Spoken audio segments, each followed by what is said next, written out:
this is going to be a video about WandaVision, obviously. Not a grand theory or an amazing piece of headcanon, but a few smaller takes that I feel are interesting regardless. I've been planning on doing this video for a while. If I was better at chasing the zeitgeist, I'd have done this before Doctor Strange 2. But no one watches my videos because I'm good at self-promotion. On the plus side, I can use some comments I've read about Multiverse of Madness as a jumping off point. I've seen a bunch of people annoyed or confused by Wanda's sudden villainous turn after WandaVision, and I'm wondering what show they watched. Yes, she suffered, yes, she didn't create the Hex deliberately, but she still did it, kidnapping, torturing, and mind-raping a whole town. And when she was faced with anything that challenged her fantasies, she acted like a petty deity.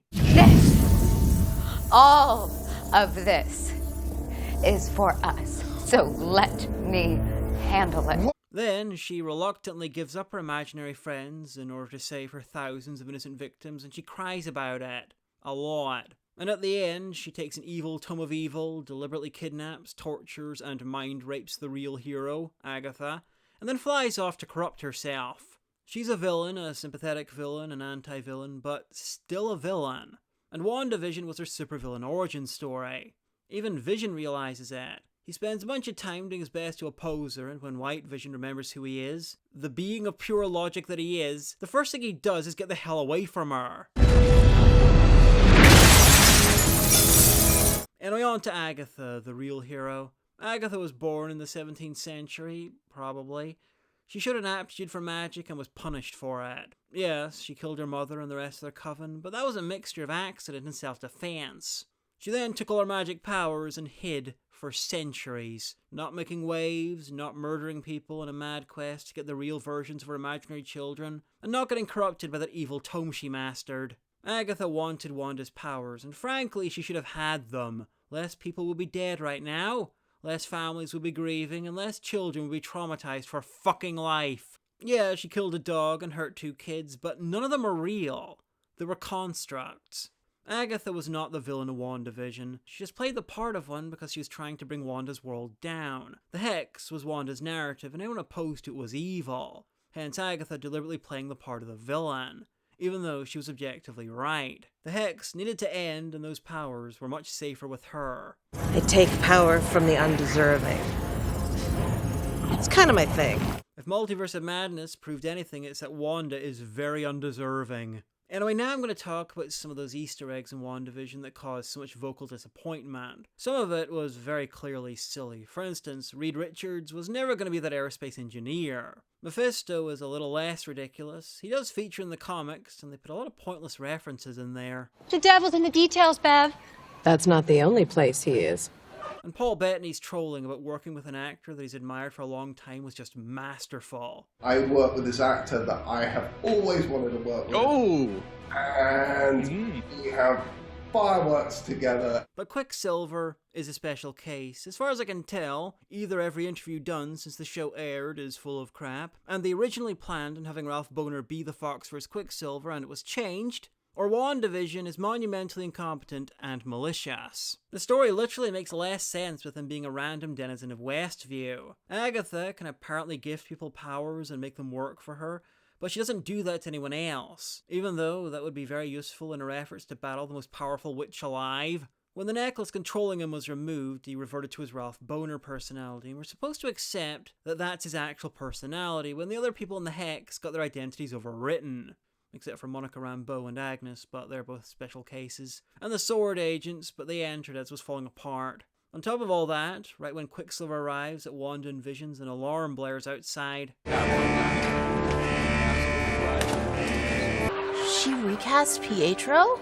Technically, in the show within the show, it blares when Wanda sees fake Pietro, but they already established that Hex Vision is on a delay, so that's no problem. If he's just Ralph Bohner, there's no reason for that alarm. It's not to signify some weird power spike as he puts in the power-granting necklace that Agatha gave him.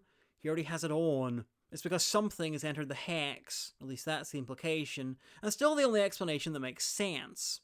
Ralph Bohner was just a random guy. There is no reason for Wanda to accept him as her brother. Even traumatized people are capable of telling 2 guys who look nothing alike apart. Yeah, I know they comment on him looking different, but really, there is no reason for her to accept him. At all. But if he was an alternate universe Quicksilver, then you could easily accept that she feels some kind of weird connection to him, because he is her brother. kinda. And it overpowered the fact that he's clearly not Pietro. What I'm saying is that the show both makes less sense and is actively worse thanks to the Ralph Boner twist. Boner. And apart from that, the audience knew that Fox had been bought and the X-Men were coming. They'd already announced that the film leading from WandaVision was going to be the Multiverse of Madness. Spider-Man No Way Home was originally going to be released after Doctor Strange 2. COVID fucked up a lot of stuff. If Evan Peters wasn't originally supposed to be an alternative reality Quicksilver, this is a hitherto undreamt of level of incompetence from the MCU. Did you seriously just say hitherto undreamt of? It's like the Mandarin twist from Iron Man 3, but worse. Much worse, because the Mandarin, being a misdirection, fitted directly into the themes of the film. And would have been genuinely clever if the Mandarin wasn't Iron Man's archenemy, who'd been mooted for literally years. Plus, the Mandarin didn't end up as a dick joke. Boner. And they never made that particular mistake before. A mistake they fixed as soon as possible. You see, there's somebody who wants to meet you. Do I know him? No. But you took his name, and now he wants it back.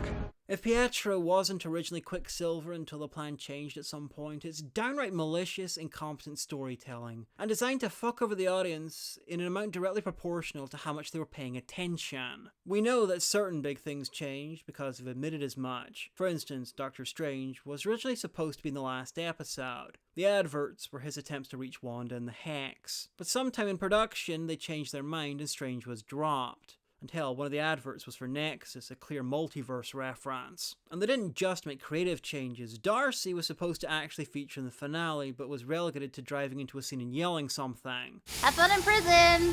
Because post-COVID, Kat Dennings wasn't able to fit the new filming days into her schedule. So regardless of what some interviews say, I think Evan Peters' Quicksilver was originally supposed to be the real deal, but the plan changed at some point. Maybe because of COVID, or maybe something else. And regardless of whether I'm right about that or not, I'm pretty sure he will end up as Quicksilver, because if you go to the Disney Plus app and look for the MCU in chronological order, you'll see that WandaVision comes after Loki. It comes right after What If. Obviously, Loki and What If don't take place in one time period, but they have to have a reason for placing WandaVision after them. They both came out after WandaVision, so it's not release dates. And I think it's because Loki is the point in a chronological viewing where the multiverse becomes a thing.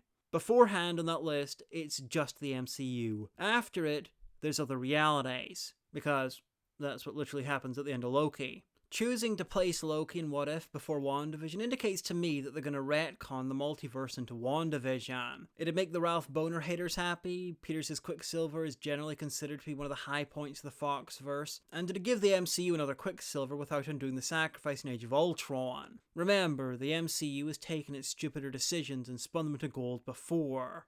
The main problem with my theory that Evan Peters' Quicksilver was originally going to be from an alternate reality is Loki. Before Loki, there was no multiverse, and when they were announced, WandaVision was planned to air before Loki. But there's two things to remember. We don't know how definite Loki's plot was going to be in the early days of writing, back when they announced the tentative plans for when these shows would air. For all we know, the ending hadn't been settled on yet. This early Phase 4 roadmap I found seems to back this up. It seems to have Loki planned for after Multiverse of Madness. Hell, maybe Loki's end being settled is what necessitated the change in Quicksilver. WandaVision was coming out first, but Loki was going to introduce the multiverse.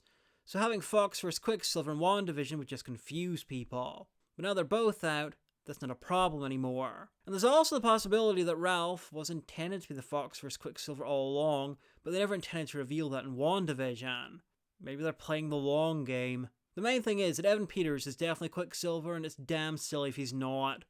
Anyway, now that I've dealt with Quicksilver, I'd like to take a look at Hayward, mostly my complete bafflement at this line. Have fun in prison! And him being arrested in the mid-credits sequence. Not because I think he's a good guy, because I'm coming up with a blank about why I'd be jailed. Hayward runs an organization that deals with sentient weapons. He takes Vision apart, finds out what makes him tick, and then rebuilds him into White Vision. He does much of this out in the open, and it sounds like it's in his organization's purview.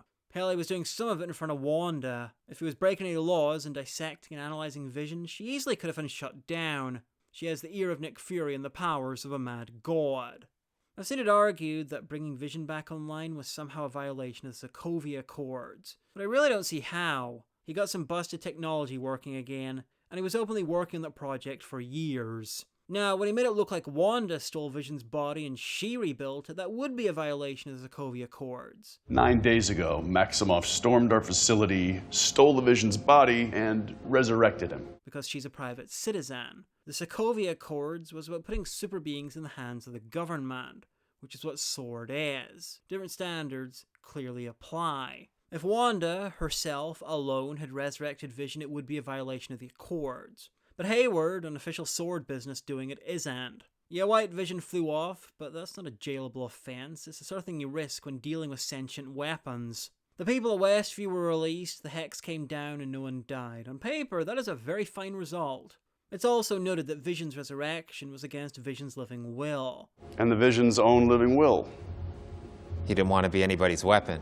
And I don't doubt it was, but his will clearly doesn't matter because we just spent years cutting him into pieces to figure out what makes him tick. He clearly only mentions the will as a way to further turn people against Wanda. It wasn't necessary, she had kidnapped and tortured a few thousand people, but he's a dickhead, so he's gonna be a dickhead. Yeah, he tried to drone strike Wanda, but she was in the middle of kidnapping and mind-raping a whole town. He was trying to neutralize a powerful threat and save innocent lives. Government people regularly aren't jailed for drone striking much more innocent people than her. Yeah, he shoots Wanda's kids, but those kids don't exist. They were a figment of her imagination given form. There is no evidence that they exist because they don't. Even if they technically did while the Hex was up, good luck getting that to stand up in court. They didn't exist the second it came down. Hell, if they did exist, then Wanda deliberately murdered them. The only person who really believes they were real is Wanda. And she's not there. Yeah, he shoots at Rambo after she puts herself between him and the kids that don't exist, which he could argue was her own fault. He could also argue that she's gained superpowers, so she knew that she was bulletproof when she did that, so it's not even attempted murder. It's her physically putting herself in a non-dangerous situation to defend dangerous figments of a powerful imagination. Figments that had just been attacking his agents. The only thing I can think of that might get him in trouble is editing the surveillance tapes to make it look like Wanda stole Vision. But frankly, good luck making that stick. Who even knows if there's any evidence that he did that? And if there is evidence, he's a powerful government dickhead and Wanda just spent ages rewriting reality to her evil whims. He could easily argue that she created the evidence to get revenge on him for stopping her. Anyway, those are my thoughts on WandaVision. I have some on Loki if you'd be interested in hearing about that, but mostly expect plenty of complaints about queer baiting.